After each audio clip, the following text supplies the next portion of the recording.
The Raven by Edgar Allan Poe. Once upon a midnight dreary, while I pondered weak and weary over many a quaint and curious volume of forgotten lore, while I nodded, nearly napping, suddenly there came a tapping, as of someone gently rapping at my chamber door. "'Tis some visitor," I muttered, tapping at my chamber door. Only this, and nothing more. Distinctly I remember, it was in the bleak December, and each separate dying ember wrought its ghost upon the floor. Eagerly I wished the morrow, vainly I had sought to borrow from my books surcease of sorrow. Sorrow for the lost Lenore, for the rare and radiant maiden whom the angels name Lenore, nameless here forevermore. And the silken, sad, uncertain rustling of each purple curtain thrilled me, filled me with fantastic terrors never felt before, so that now, to the still beating of my heart, I stood repeating, "'Tis some visitor entreating entrance at my chamber door, some late visitor entreating entrance at my chamber door. This it is, and nothing more." Presently my soul grew stronger, hesitating them no longer. "Sir," said I, or "Madam, truly your forgiveness I implore, but the fact is I was napping, and so gently you came rapping, and so faintly you came tapping at my chamber door, that I scarce was sure I heard you." Here I opened wide the door. Darkness there, and nothing more. Deep into that darkness peering, long I stood there wondering, fearing, doubting dreams no mortal ever dared to dream before. But the silence was unbroken, and the darkness gave no token, and the only word there spoken was the whispered word, "Lenore." This I whispered, and an echo murmured back the word, "Lenore."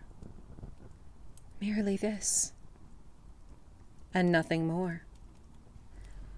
Back into the chamber turning, all my soul within me burning, soon again I heard a tapping somewhat louder than before. "Surely," said I, "surely that is something at my window lattice. Let me see then where thereat is, and this mystery explore. Let my heart be still a moment, and this mystery explore. 'Tis the wind, and nothing more." Open here I flung the shutter, when with many a flirt and flutter, in there stepped a stately raven of the saintly days of yore.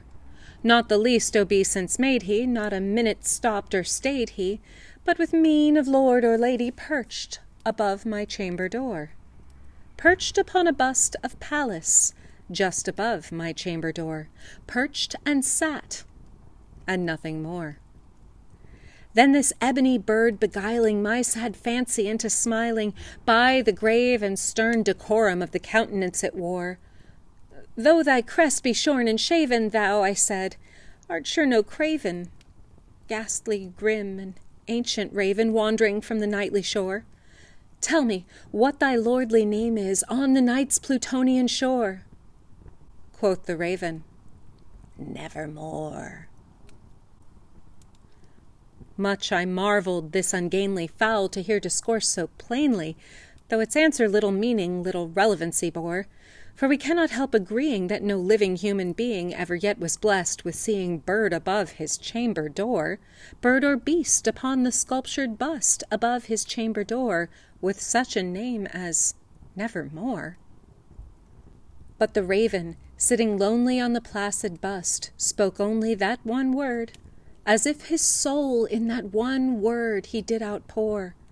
Nothing further than he uttered, not a feather than he fluttered, till I scarcely more than muttered, "Other friends have flown before.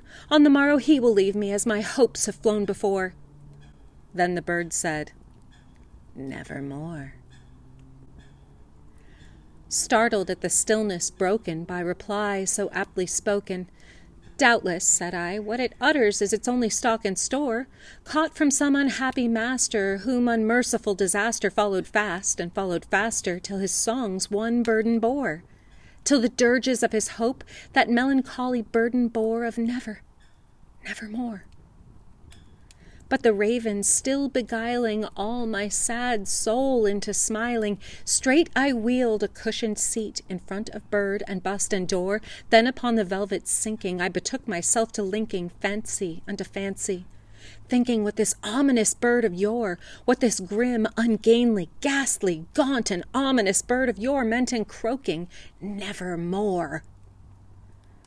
This I sat engaged in guessing, but no syllable expressing, to the fowl whose fiery eyes now burned into my bosom's core. This and more I sat divining, with my head at ease reclining on the cushion's velvet lining that the lamplight gloated o'er, but whose velvet violet lining with the lamplight gloating o'er she shall press, nevermore. Then, methought, the air grew denser, perfumed from an unseen censer, swung by seraphim whose footfalls tinkled on the tufted floor. "Wretch," I cried, "thy God hath lent thee, by these angels he hath sent thee respite, respite and nepenthe from thy memories of Lenore. Quaff, oh quaff this kind nepenthe, and forget this lost Lenore." Quoth the raven, "Nevermore." "Prophet," said I, "thing of evil, prophet still, if bird or devil, whether tempter sent, or whether tempest tossed thee here ashore, desolate yet all undaunted, on this desert land enchanted, on this home by horror haunted, tell me truly, I implore, is there balm in Gilead? Tell me, I implore." Quoth the raven, "Nevermore." "Prophet," said I, "thing of evil, prophet still, if bird or devil, by that heaven that bends above us, by that God we both adore, tell this soul with sorrow laden, if within the distant Aidenn it shall clasp a sainted maiden whom the angels name Lenore, clasp a rare and radiant maiden whom the angels name Lenore." Quoth the raven, "Nevermore." "Be that word our sign of parting, bird or fiend," I shrieked, upstarting, "get thee back into the tempest and the night's Plutonian shore. Leave no black plume as a token of that lie thy soul hath spoken. Leave my loneliness unbroken. Quit the bust above my door. Take thy beak from out my heart, and take thy form from off my door." Quoth the raven, "Nevermore." And the raven, never flitting, still is sitting, still is sitting, on the pallid bust of Pallas, just above my chamber door.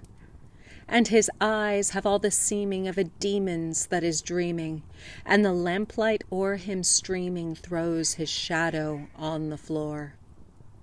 And my soul, from out that shadow that lies floating on the floor, shall be lifted nevermore.